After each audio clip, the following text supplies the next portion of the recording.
Second type के spore पढ़ते हैं आज। तो सेकंड टाइप के स्पोर है, दीज आर प्लूटोस्पोर। जो हमने कल पढ़ा ना स्पोर, दैट वाज प्लूटोस्पोर। और जो डायग्राम आपने ड्रा किया है, डायग्राम बुक में दिख रहा अपनी, डायग्राम के अंदर आपने दो सेल दिखा रखे हैं इसमें विद स्टॉक, और दोनों सेल में दो दो न्यूक्लियाई हैं। इनकी डबल वॉल होती है। जो बाहर की वॉल होती है, क्या नाम लिखा उसका? Exospore.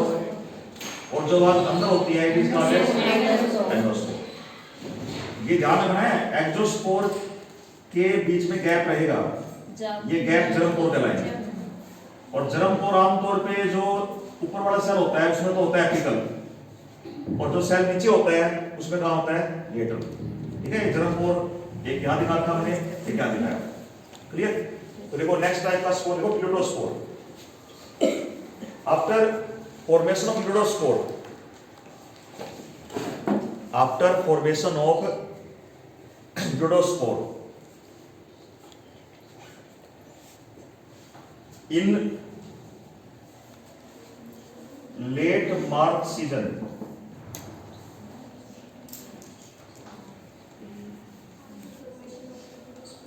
in late March season, मार्च का महीना जब खत्म होता है उस टाइम की बात है, there is a new crop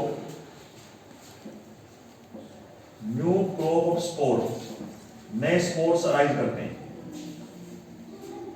new crop of spores called as Ptelutospores, called as Ptelutospores। जो आपने कल डायग्राम बनाया था, हमने एक स्पोर बनाया प्लूटोस्पोर, दूसरा कौन सा बनाया? यानी एक ही टाइम पे हम लीफ के ऊपर दोनों स्पोर ऑब्जर्व कर सकते हैं, क्योंकि ये तो खत्म होंगे और ये बनेंगे। यानी इसकी तो स्टेज खत्म हो रही है और इनकी फॉर्मेशन हो रही है। These spores are dark in color.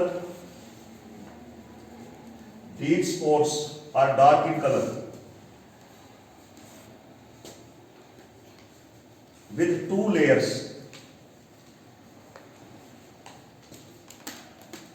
Exospore and endospore. Two layers.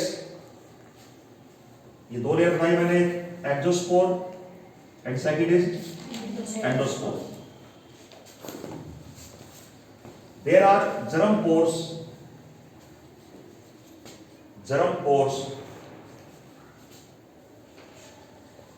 in both the cells of Ptelutospore। दोनों सेल के अंदर जर्म पोर होते हैं। वैसे कोई रूल नहीं कि टिप पे ही होगा, लेकिन यूजुअली ये तो टिप पे होता है, और ये कहाँ होता है? लेटर साइड में। देख लो इसमें usually apical on upper cell and lateral on lower cell. Apical on upper cell and lateral on lower cell. अब ये स्पोर बीट से अलग हो जाएंगे, और बीट से अलग हो जाएंगे क्योंकि जब हमने अप्रैल का सीजन आना है तो बीट को कट करना है, हमने प्रो को कट करना है, तो नेचुरल सी बात है कि स्पोर बीट के ऊपर लगे हुए बीट से अलग हो गए। अब जब स्पोर अलग हो जाएंगे तो एक्चुअल में क्या होगा? दोनों न्यूक्लियाई फ्यूज करेंगे। अब न्यूक्लियाई फ्यूज करेंगे तो न्यूक्लियाई, जैसे हम कहते हैं जाइगोट में न्यूक्लियाई फ्यूज करते हैं प्लस एंड, क्या बनता है? डिप्लॉइड बनता है। लेकिन यहाँ पे जो न्यूक्लियाई है दोनों फ्यूजन के बाद ये बन जाएगी डिप्लॉइड स्ट्रक्चर। यहाँ भी स्ट्रक्चर क्या बन जाएगी? डिप्लॉइड। और ये जो स्पोर बने हैं तो प्लूटोस्पोर, लेकिन मैच्योरिटी पे क्या बन जाएंगे? डिप्लॉइड बन गए। जब ये बने तब तो क्या थे? इसमें दो न्यूक्लियाई थे, तो हम क्या कहते हैं इसको? डाइकैरियोटिक। लेकिन जब मैच्योर स्टेज होगी, न्यूक्लियाई फ्यूज कर गए, तो क्या बन गए? डिप्लॉइड। यानी ये भी डिप्लॉइड है, ये भी डिप्लॉइड है। अब डिप्लॉइड स्टेज ये है वीट के स्टबल के ऊपर, वीट के स्ट्रोक के ऊपर, जो वीट का बचा हुआ पार्ट है, कटा हुआ पार्ट, उसके ऊपर पड़े हुए, इनमें जर्मिनेशन होगी। जर्मिनेशन कैसे होगी? आप ये डायग्राम देखो ध्यान से।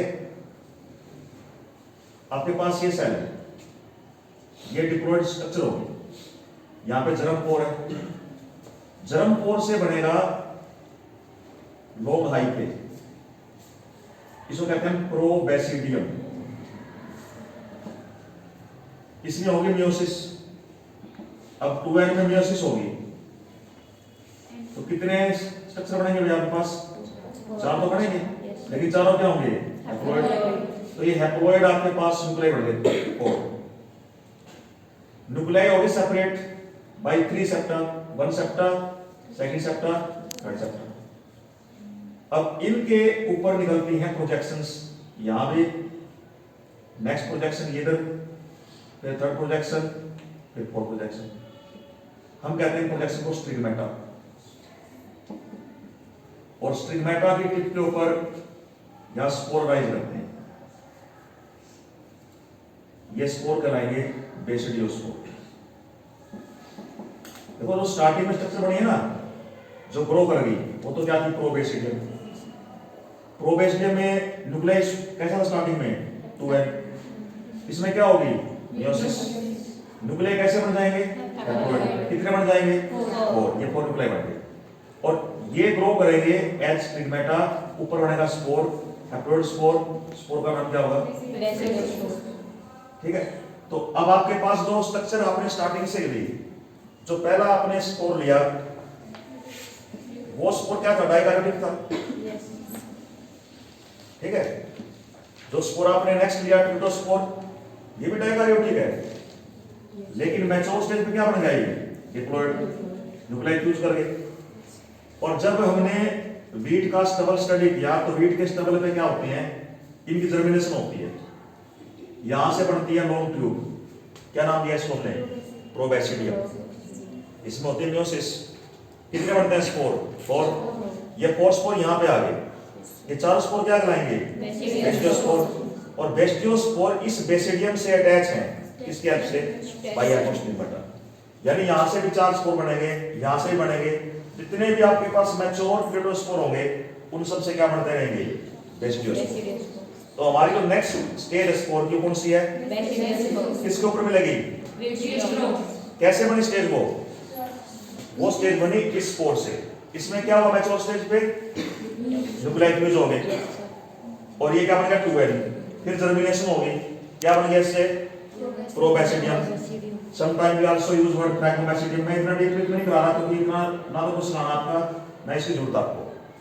ये आपके पास बन गया हाई पे और इसमें न्यूक्लियस था 2n, वहां पे क्या होगी? मियोसिस। कितने न्यूक्लियाई बन गए? 4। चारों हैप्लॉइड है, किसके हेल्प से अटैच है? और ये स्पोर क्या कहलाएंगे? अभी क्लियर से कोई आता? अब आप देखो नेक्स्ट स्टेज बेसिडियोस्पोर। हमने 2 स्टेज पढ़ ली, यूडोस्पोर, फिर पढ़ ली ट्यूटोस्पोर। अब लेंगे next stage basidiospore. In mature teleutospore, in mature ट्यूटोस्पोर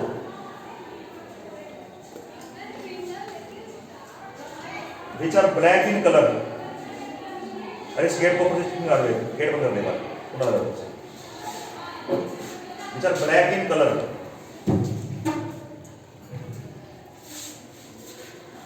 haploid nuclei fuse. Haploid nuclei fuse, ये 2 न्यूक्लियाई हैप्लॉइड थे, haploid nuclei fuse. It becomes diploid structure, it becomes diploid structure।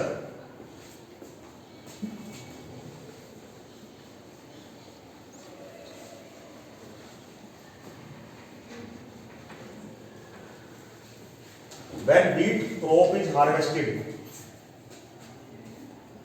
wheat crop is harvested, हमने crop को harvest कर लिया।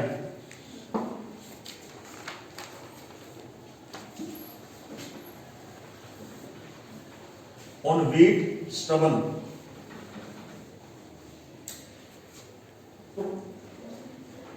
wheat stubble और wheat straw.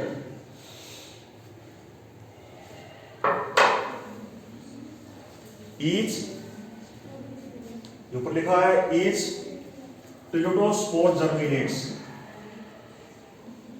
Tulutospore germinates.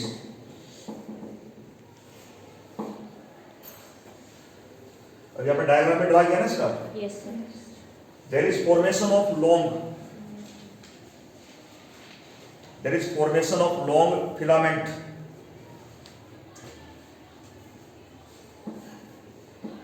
बताना भी क्या नाम है इसका फिलामेंट का? हाँ, called as प्रोबैसिडियम.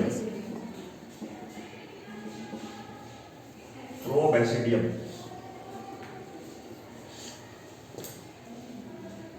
In which diploid nucleus migrates. Diploid nucleus migrates. And so meiosis to produce 4 haploid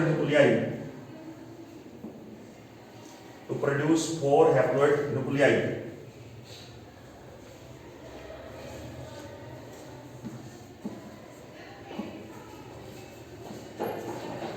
Which get separated by 3 septa.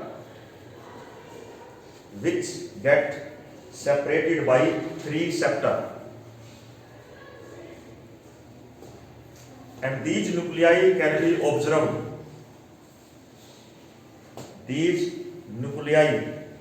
can be observed. As basidiospore.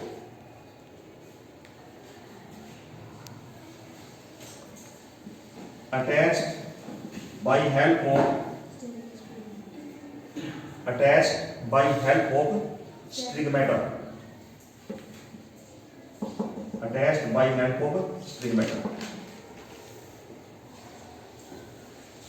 अब एक बेसिडियम पे कितने स्पोर लिखे मैंने भाई? कितने बने स्पोर? 4 बने. उसमें 2 तो होंगे प्लस स्ट्रेन के और 2 क्या होंगे? ये ध्यान रखना है. They are specific 2 of plus strain and 2 minus strain. ये माइंड में रखना. ये हमने साइकिल पढ़ा है वीट के ऊपर. अब हम दूसरे होस्ट पे आते हैं. कौन सा होस्ट है? बारबेरी. बारबेरी पे क्या चीज होगा? बारबेरी पे क्या हमने पढ़ना है? ये हम स्टडी करेंगे. अगर आपके पास बारबेरी होस्ट है तो बारबेरी पे इंफेक्शन कौन करेगा? अभी कौन स्पोर करेगा बारबेरी पे? बेसिडियोस्पोर. देखो सीक्वेंस देखो आपके पास. पहला स्पोर वीट पे था, दूसरा वीट पे है, ये वीट के स्टोर पे है और इसमें इंफेक्शन करना है बारबेरी. और ये मैंने कहा ना 2 टाइप के स्पोर हैं. एक तो किस टाइप के हैं? प्लस स्ट्रेन के. एक किसके हैं? हो सकता है कि एक लीफ पे दोनों इंफेक्शन कर दे, या हो सकता है कि 2 अलग अलग लीफ पे अलग अलग इंफेक्शन करे. अब जब ये बारबेरी के लीफ पे इंफेक्शन करेंगे, अब आपको स्ट्रक्चर समझनी है. ये डायग्राम देखो. बारबेरी का ये लीफ का अपर सरफेस है.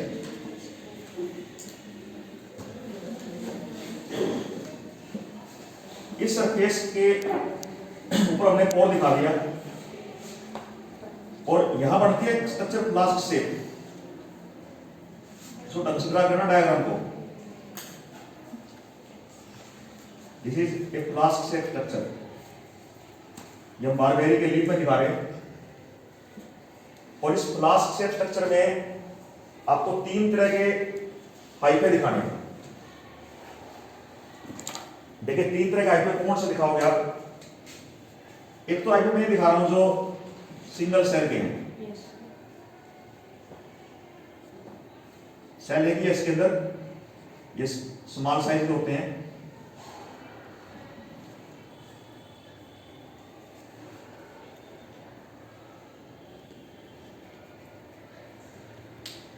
दूसरे हाइफे दिखा रहा हूं मैं. ये वाले राइज तो अंदर से करेंगे, ऊपर आके ये करेंगे बाइफरकेट. ऐसे आपको फरकेट करना है इसको. ठीक है. हो सकता है कि ये स्टेट में ओपरकेशन ना करे, लेकिन यूजुअली हम जो पक्सीनिया पढ़ रहे हैं ग्रेविनस, उसमें आपको फ्रिकेशन शो करनी है। ये आईपीए कहलाते हैं रिसेप्टिव आईपीए। तीसरे आईपीए होते हैं सिंपल हेयर लाइक स्ट्रक्चर। जो यहाँ पे हेयर लाइक स्ट्रक्चर बनेगी, ये आईपीए थर्ड टाइप के होंगे। तो थर्ड टाइप हमने ये दिखाने इसके, ठीक है। तीन तरह के आपके पास आईपीए बनेंगे इसमें। जो हमने ये आईपीए लिए ना, ये है सुपरमेसियोपोर, समटाइम कॉल्ड एज सुपरमेसिया। ये आईपीए कहलाते हैं रिसेप्टिव आईपीए।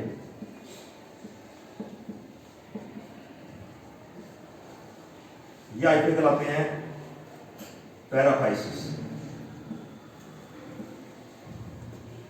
अब जो आईपीए अंदर दिखा रखे हैं, यानी कौन से आईपीए?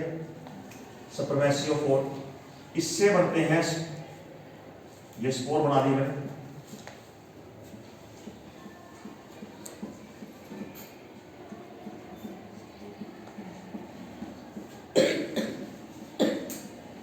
इन्हीं स्पोर का नाम होता है पिकनियोस्पोर और आल्सो कॉल्ड एज सुपरमेसियोस्पोर।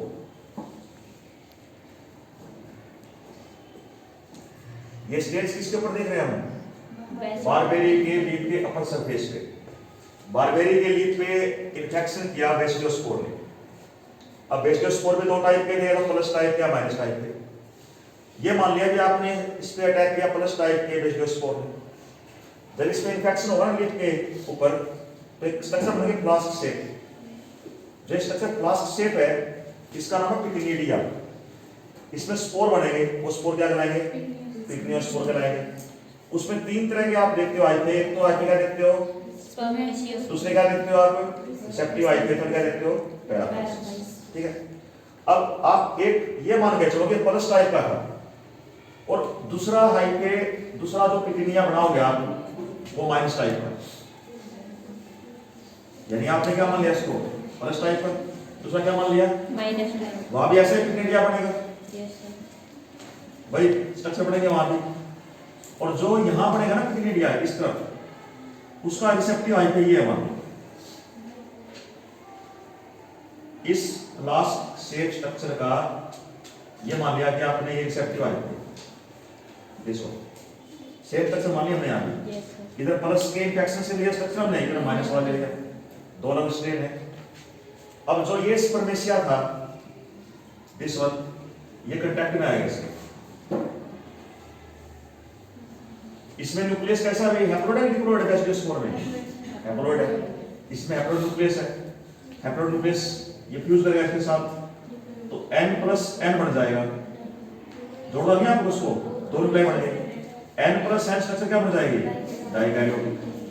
तो इसका मतलब ये हुआ कि आपके पास जो पिक्नियोस्पोर बनेगा, वो कैसा बन जाएगा लास्ट में?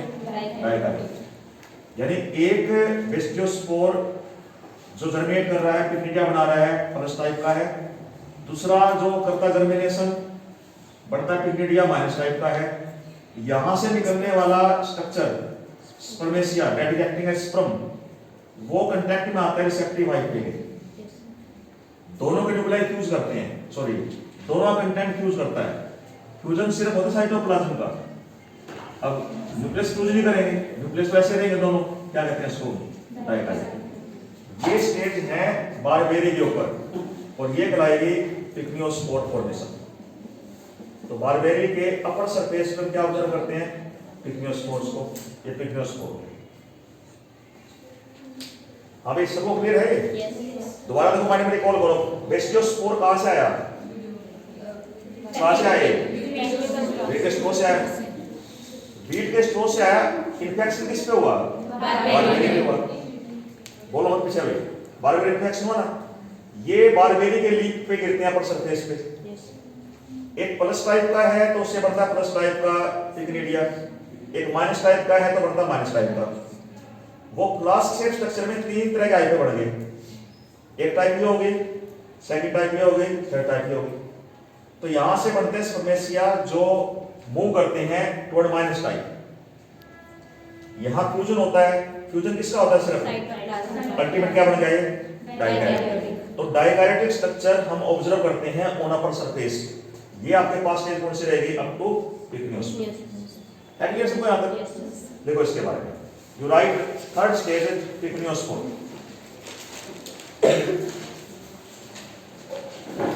नेक्स्ट है pycniospore. बेस्टियोस्पोर्स, बेस्टियोस्पोर्स germinate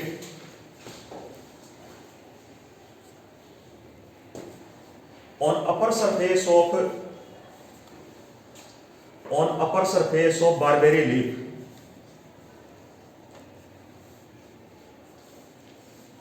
forming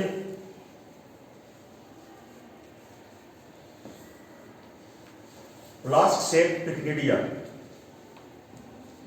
flask-shaped pycnidia। ऊपर लिखा हुआ है शेप कैसे है इसकी, flask shape. Two types of pycnidia can be observed either on same leaf, either on same leaf or on different leaf।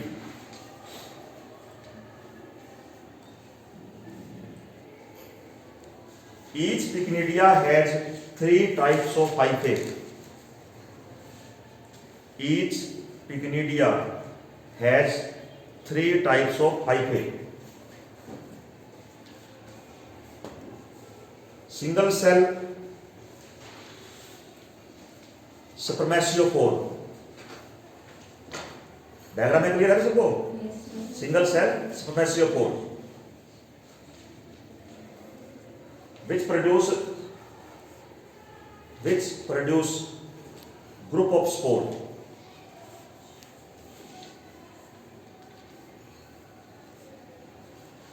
लिखो long receptive hyphae, group of spores. Second long receptive hyphae. Diagram है clear? Yes sir. जो bifurcate कर दिखाया मैंने, ये क्या है, receptive hyphae. And number of paraphysis hair, and number of paraphysis hair. देखो डायग्राम में ये पैराफाइसिस हेयर है बहुत सारे, ठीक है, paraphysis hair. Spore from plus type of pycnidia, spores from plus type of पिक्निडिया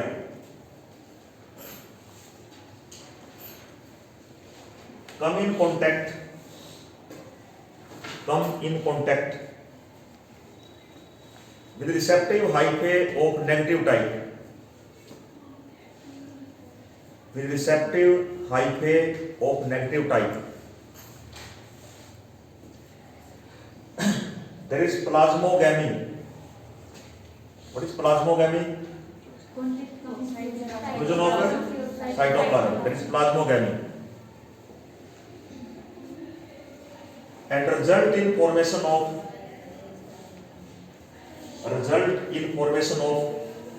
हमें क्या बनेगा इससे, dikaryotic structure. Result in formation of dikaryotic structure. ये एक सेल बन जाएगा आपके पास डाइकैरियोटिक। सब उसमें आया यहां तक? Yes sir. ये स्टेज कौन सी पढ़ी हमने? पिक्नियोस्पोर। अब सुनो ध्यान से, एक बार समझो इसको अच्छी तरह लिखना है इसको भी। लास्ट स्टेज पे चलते हैं मेसोस्पोर पे। अब आप पहले बोर्ड देखो, बोलो मत। ये आपके पास अपर सरफेस है लीफ का। अब लीफ के अंदर नेचुरल बात है मिलोपिल टिश्यू मिलेगा, यहां पे टिश्यू है मिलोपिल टिश्यू।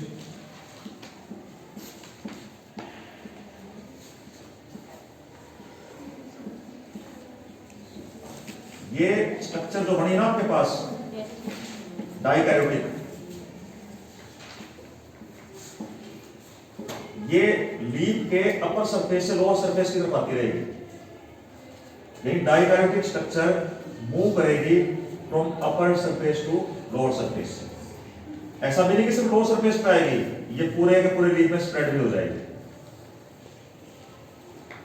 तो जैसे हमने अपर सरफेस को ऑब्जर्व किया, हमारे पास जो अपर सरफेस के ऊपर ये स्ट्रक्चर दिख रही है पिग्मियोस्पोर, ये सिंपल बम्प होता है जो ऑरेंज कलर का होता है।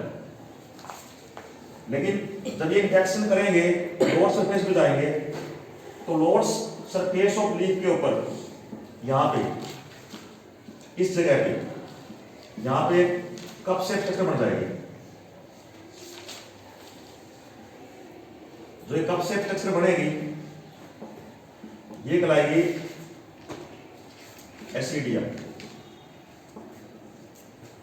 और इस एसिडिया से देखो ये था डाइकैरोटिक स्पोर, ये डिवाइड करेगा फिर बनेगा ऐसे अगेन डाइकैरोटिक, अगेन डाइकैरोटिक, अगेन डाइकैरोटिक, ये स्ट्रक्चर बनेगी डाइकैरोटिक।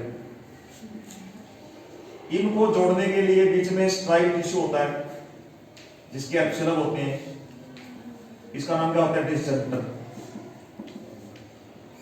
ठीक है, जंक्शन को अलग करना क्या कराएगा? डिसजंक्टर। दोबारा समझ में समझो इसको, ये अटैक पहले कहां पे हुआ? अपर सरफेस पे। इंफेक्शन कहां चला गया? लोअर सरफेस तक आ गया। जब इंफेक्शन लोअर सरफेस तक आ गया ना, ये स्प्रेड पूरे लीफ में हो गया, लेकिन ऑब्जर्व कहां कर रहे हैं? लोअर सरफेस पे। या बनते कप लाइक स्ट्रक्चर, क्या कहते हैं इसको? एसिडिया कहते हैं। इसके अंदर ये स्पोर मल्टीप्लाई करते रहेंगे, ये वाला स्पोर। और इनको अलग करने के लिए क्या प्रेजेंट है? डिसजंक्टर प्रेजेंट है। ये जो स्ट्रक्चर बनी है डाइकैरोटिक structure which can be separated by disjunctor, ये कहलाते हैं एसियोस्पोर। ठीक है, और ये कप शेप स्ट्रक्चर हम ऑब्जर्व करते हैं बारबेरी लीफ के ऊपर एज येलो और पेल इन कलर। कई बार बुक में लिखा होता है ऑरेंज, तो आमतौर पर कलर क्या रहता है? येलो और पेल इन कलर, ये रहता है सर। तो नेक्स्ट टाइप का स्पोर कौन से लेंगे हम? एसियोस्पोर। कहां ऑब्जर्व करेंगे इसको? लोअर सरफेस पे। तो देखो इसको लास्ट स्पोर है एसियोस्पोर। डायग्राम को आपने क्लियर करना है। यहाँ पे स्पोर दिखाने हैं जिसमें दो न्यूक्लियाई हैं, बीच में सेल होते हैं जो इनको सेपरेट करने वाले होते हैं। ठीक है, पूरा कंप्लीट करना है इसको। यहाँ भी सेल दिखाना है आपने, इधर भी, इधर भी सेल दिखाना है। और जो फ्लास्क शेप स्ट्रक्चर बने, सॉरी कप शेप स्ट्रक्चर बनेगी, क्या कहेंगे इसको? एसिडिया। अब आप एसियोस्पोर को लिख रहे हो।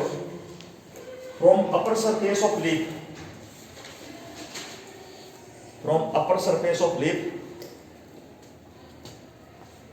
infection spread to complete leaf,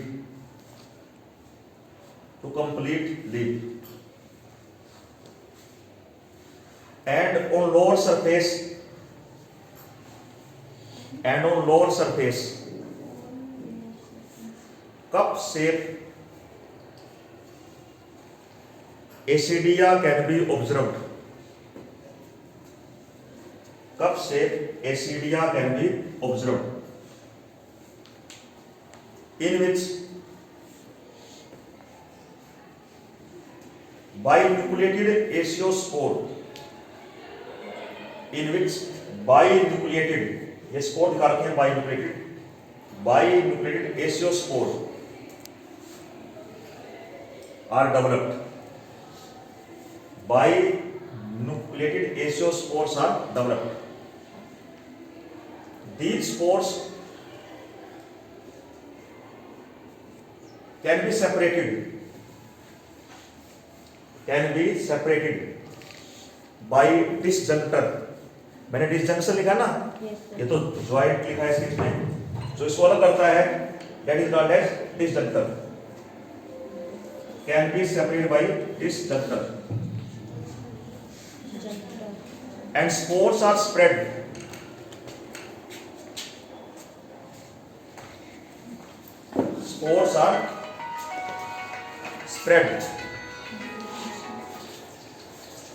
which attack on new wheat plant.